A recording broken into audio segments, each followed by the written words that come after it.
Hello दोस्तों, मेरा नाम विवेक पांडे है। मेरे यूट्यूब चैनल पर आप सभी का स्वागत है। विशाखापट्टनम में गैस लीकेज हुई। यह गैस एलजी पॉलीमर्स प्लांट से लीकेज हुई। लॉकडाउन के समय में यह कंपनी कैसे स्टार्ट हुई? क्योंकि जब लॉकडाउन में 3 मई के बाद थोड़ी छूट दी गई और कर्मचारियों को 1/3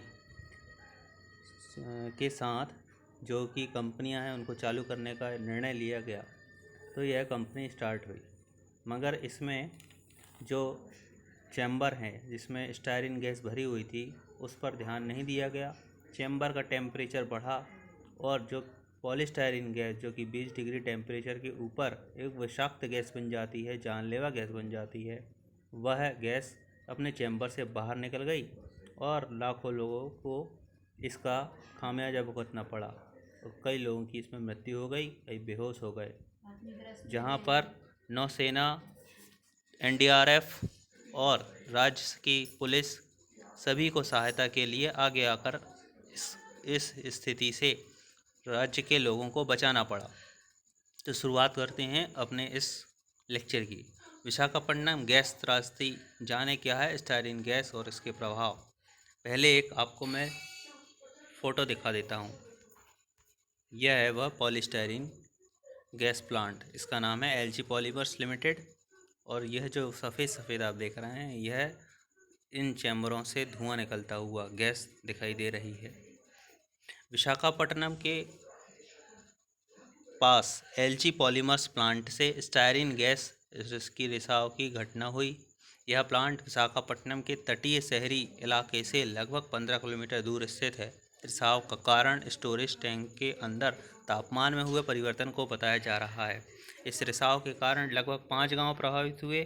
गैस के 3 किलोमीटर के दायरे में फैलने की वजह से 5 गाँव और लगभग 3000 से अधिक लोग प्रभावित हुए। सूत्र के अनुसार 7 मई गुरुवार की सुबह करीब 2 बजे गैस रिसाव हुआ, जिसके बाद यह संयंत्र के पास स्थित आर वेंकटपुरम के आसपास के लगभग 5 गांवों में फैल गई है। स्टायरिन गैस के बारे में जान लें। स्टायरिन एक रासायनिक यौगिक है। एलजी पॉलीमर्स में प्लास्टिक के सामान बनते थे, तो स्टायरिन गैस का यूज़ होता था।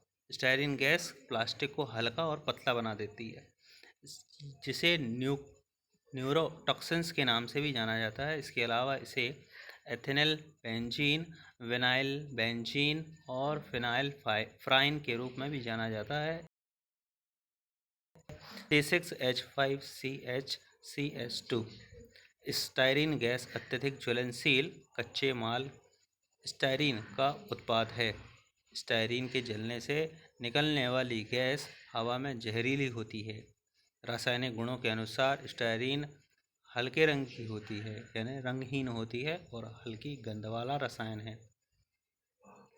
स्टायरिन गैस का स्वास्थ्य पर क्या प्रभाव पड़ता है? यह न केवल मनुष्य के लिए जानलेवा है, वरन पशु पक्षियों के लिए भी जानलेवा है। इस गैस के रिसाव के बाद यहाँ तक कि वहाँ के पेड़ पौधे तक मुरझा गए और पत्तियाँ हरी से भूरी सफ़ेद हो गईं। ऐसे ऐसे दृश्य थे भयावह, जो मैं आपको दिखा नहीं सकता। यह सबसे पहले श्वसन तंत्र पर कार्य करती है। स्टायरिन गैस श्वसन प्रणाली को प्रभावित करती है। इसमें छाती में दर्द होता है, हाँफना, ऑक्सीजन की कमी होती है और घबराहट होती है। यह धीरे धीरे फेफड़ों की मांसपेशियों की चलन प्रक्रिया को पूरी तरह रोक देती है, जिसकी वजह से ऑक्सीजन की कमी के कारण मृत्यु हो जाती है।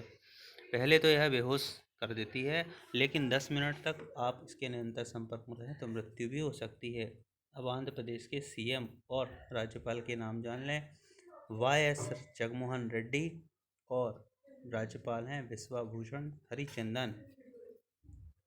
रासायनिक गैस से संबंधित भारत में अभी तक क्या क्या काम हो चुके, क्या कानूनी प्रक्रियाएं से बना कानून हमें प्राप्त होते हैं, वह हम जानेंगे। रासायनिक त्रासदी से संबंधित कानून। भोपाल गैस त्रासदी के समय दोषियों को सजा दिलाने के लिए भारतीय दंड संहिता थी। यह एकमात्र प्रासंगिक कानून था। उस समय ऐसा कोई कानून नहीं था जो कि इन गैस त्रासदियों को रोक सके, उन्हें होने से बचा सके और उनके प्रताड़ित लोगों को न्याय दिला सके। भोपाल गैस त्रासदी 2 से 3 दिसंबर 1984 को हुई। भारतीय दंड संहिता 1860 का नियम है। इसके बाद the Bhopal gas leak disaster processing of claims act 1985 गठित किया गया और केंद्र सरकार को क्षतिपूर्ति के दावेदारों की ओर से समझौता कर सकने की शक्ति प्रदान की गई। तत्पश्चात पर्यावरण संरक्षण अधिनियम 1986 पर्यावरण संरक्षण अधिनियम 1986 2020 के नए सिलेबस के पहले MPPSC के मेन सिलेबस में था। इस कारण से यह जो टॉपिक है वह इम्पोर्टेंट हो जाता है MPPSC के लिए। केंद्र सरकार को औद्योगिक इकाइयों के लिए पर्यावरण सुधार के उपाय अपनाने, मानकों को निर्धारित करने और निरीक्षण करने की शक्ति प्राप्त होती है। The public liability insurance act 1991 पारित हुआ। उसके बाद खतरनाक पदार्थों से निपटान के दौरान होने वाली दुर्घटनाओं से प्रभावित व्यक्तियों को राहत प्रदान करने का इसमें प्रावधान है। फिर आता है राष्ट्रीय हरित प्राधिकरण अधिनियम 2010। इसी के द्वारा NGT नेशनल ग्रीन ट्रिब्यूनल का गठन किया गया, जिसने ही 50 करोड़ रुपए का विशाखापट्टनम की इस फैक्ट्री पर दंड लगाया है। और वनों के संरक्षण और पर्यावरण संरक्षण से संबंधित मामलों का प्रभावी और शीघ्र निपटान करना इसका मकसद है।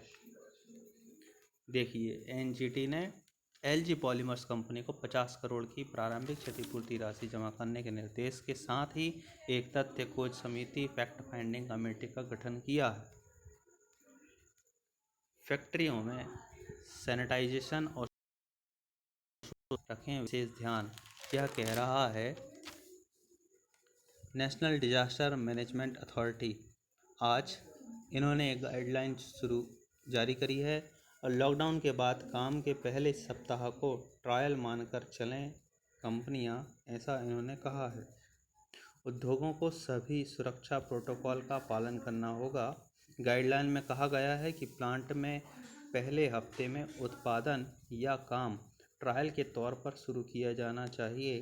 पहले हफ्ते से अधिक उत्पादन हासिल करने की कोशिश नहीं करनी चाहिए।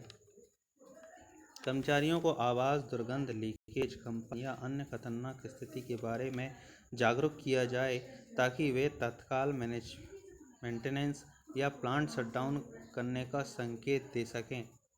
क्योंकि LG पॉलीमर्स लिमिटेड में जब प्लांट चालू हुआ और 33% जो कि कर्मचारियों को बोला गया था काम करने के लिए, तो उसमें 33% वे व्यक्ति आए जो कि अकुशल श्रमिक थे। उन्हें यह पता ही नहीं कि लीकेज गैस होने पर क्या करना चाहिए। उन्हें तो प्रशिक्षण ही नहीं प्राप्त था। और दूसरी बात, जो सायरन बजता है वह सायरन ही नहीं बजा फैक्ट्री परिसर में। इसके लिए 7 पॉइंट दिया है नेशनल डिजास्टर मैनेजमेंट अथॉरिटी ने। पहला है फैक्ट्री परिसर में 24 घंटे सैनिटाइजेशन होना चाहिए। फैक्ट्री हर दिन 2 से 3 घंटे में सैनिटाइज करना आवश्यक है। खासकर लंच रूम और मेज़ों को हर इस्तेमाल के बाद डिसइंफेक्टेड किया जाए। रहने की जगह, कामगारों के रहने की जगह पर संक्रमण रोकने के लिए नियमित रूप से सैनिटाइजेशन किया जाना जरूरी है। हेल्थ चेकअप होना चाहिए। सभी कर्मचारियों को 2 बार हेल्थ चेकअप होना चाहिए। वर्कर्स को अगर लक्षण है तो उन्हें काम पर नहीं आना देना चाहिए। तीसरा, हैंड सैनिटाइजेशन और मास्क का प्रावधान होना चाहिए। चौथा, कोरोना रोकथाम के बारे में जानकारी दें, क्योंकि कर्मचारियों को इसकी जानकारी नहीं तो व्यक्तिगत रूप पर भी एहतियात कदम उठाए जाने चाहिए। पांचवा, सामान की सप्लाई और स्टोरेज के लिए सभी बॉक्स और अन्य सामान सैनिटाइजेशन जरूरी है, इसमें कोताही ना हो। सातवां, वर्किंग शिफ्ट, जो कि बहुत इंपॉर्टेंट है। 24 घंटे वर्किंग शिफ्ट में के बीच 1 घंटे का गैप जरूरी होना है। उन फैक्ट्रीज प्लांट को छोड़कर जहां लगातार काम करना अनिवार्य है, जैसे इलेक्ट्रिसिटी। इलेक्ट्रिसिटी प्लांट जो कि 24 घंटे चलते हैं। सरकार की गाइडलाइन के मुताबिक प्रबंधन और एडमिनिस्ट्रेटिव स्टाफ को एक शिफ्ट में 33% क्षमता के साथ काम करना चाहिए। दोस्तों, आपको ये मेरा प्रयास अच्छा लगे तो मेरे चैनल को लाइक, सब्सक्राइब और शेयर जरूर करिएगा, दोस्तों के पास भेजिएगा। यह जो मैंने वीडियो बनाया है ये आपके मेंस में लिखने के लिए भी ज़रूरी हो गया है। तो धन्यवाद दोस्तों।